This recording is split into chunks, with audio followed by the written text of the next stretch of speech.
Philadelphia Eagles news just gained a voice that nobody expected to hear in this debate, my friend. And it comes from the side that matters most right now, from inside the New England market.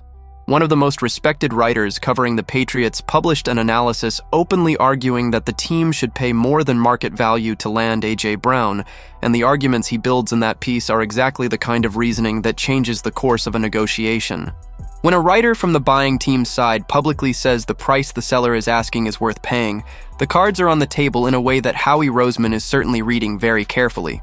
So if you're a true Eagles fan, hit that like button and subscribe right now, because this analysis could be the signal that this trade is closer than the market realizes. I'm going to show you the exact arguments that Pats Pulpit built to justify the overpay, which draft pick the writer believes the Patriots should offer, and why the 2027 first-round pick should stay completely off the table, what A.J. Brown's deep passing numbers reveal about the perfect fit with Drake Maye, and the playoff detail that makes the overpay argument irresistible for any Patriots fan who followed last season closely. But first, hit that like and subscribe to the channel because the Eagles never stop making headlines. For weeks, the dominant narrative around the A.J. Brown trade was told from Philadelphia's perspective, what the Eagles want in return, how long Howie Roseman is willing to wait, the salary cap impact and the post-June 1st timeline, the compensation gap between what the Eagles are asking and what the Patriots are willing to pay. That is the perspective that dominated every analysis published over the last 30 days. But now, for the first time in a substantive way, the debate has been articulated from inside the New England universe, and what Pat's Pulpit writer put on paper shifts the perception of which side of the table carries more urgency in this negotiation. The central argument of the analysis is direct and built with precision. The Patriots need a transformative upgrade at the receiver position, and Brown is exactly the kind of weapon that Drake Maye needs to take the next step as a quarterback. Stefon Diggs was a pleasant surprise for New England last season. The veteran receiver became the first player at the position to reach 1,000 yards for the Patriots since Julian Edelman did it in 2019, and he was a fundamental piece in Maye's development as an MVP candidate during the run that ended in the Super Bowl. But Diggs is no longer on the roster, and without him, the primary receiver available for Maye right now would be Romeo Doubs. Doubs is younger than Diggs and has genuine room for development. But at no point in his career have his numbers come close to what Diggs produced last season. And the Pats Pulpit analysis makes an observation that any Patriots fan needs to process honestly. Entering the 2026 season with Doubs as the #1 receiver on the roster would be a step backward from what New England had in 2025. For a quarterback who reached the Super Bowl in just his second year in the league, having a step backward in the primary offensive weapon in the third year is a risk the franchise should not be willing to accept. And that is exactly where the overpay argument becomes strongest. The Patriots were the second highest scoring offense in the NFL last season, averaging 28.8 points per game.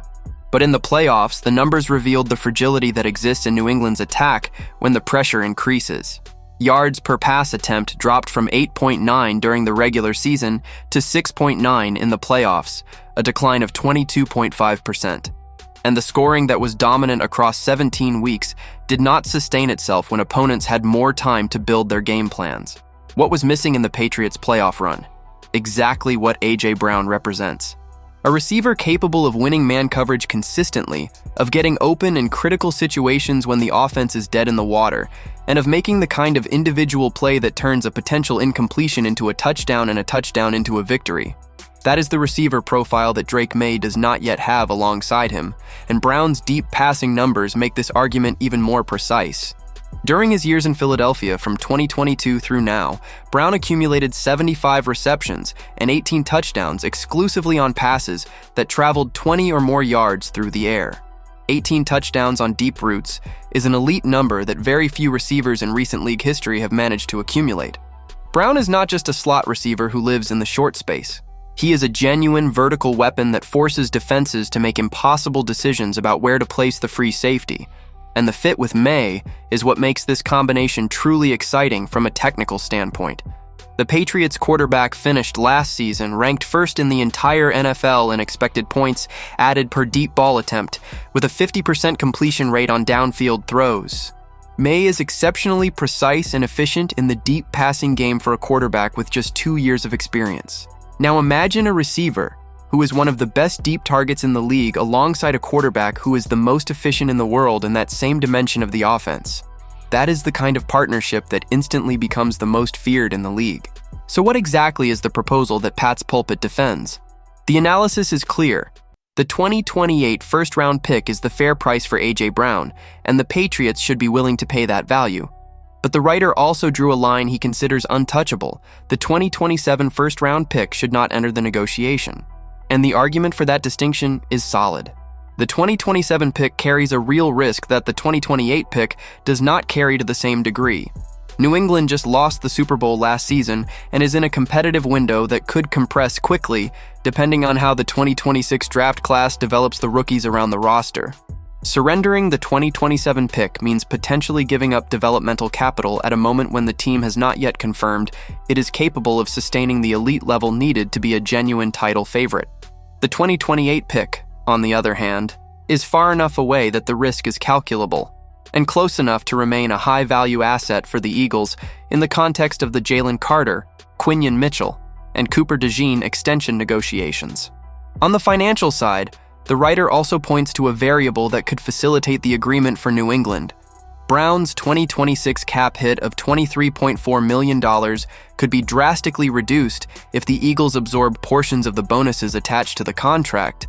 That is a lever Roseman can pull to make the deal more palatable for New England without surrendering the first-round pick he is asking for.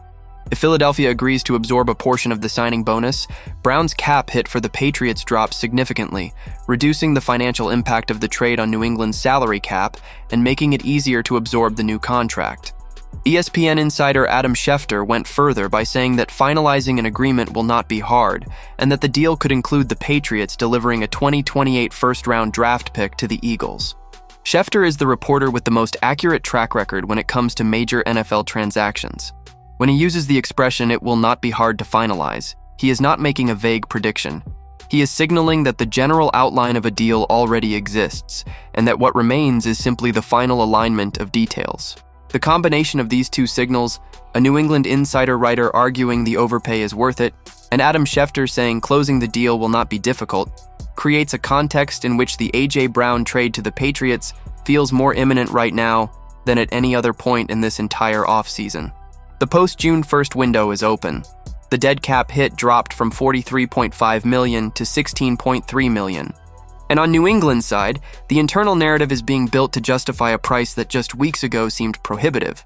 With Pats Pulpit arguing that a 2028 first-round pick is the fair price for the overpay, Schefter signaling that closing the deal will not be hard, and the most financially favorable window for the Eagles already open, what is your prediction?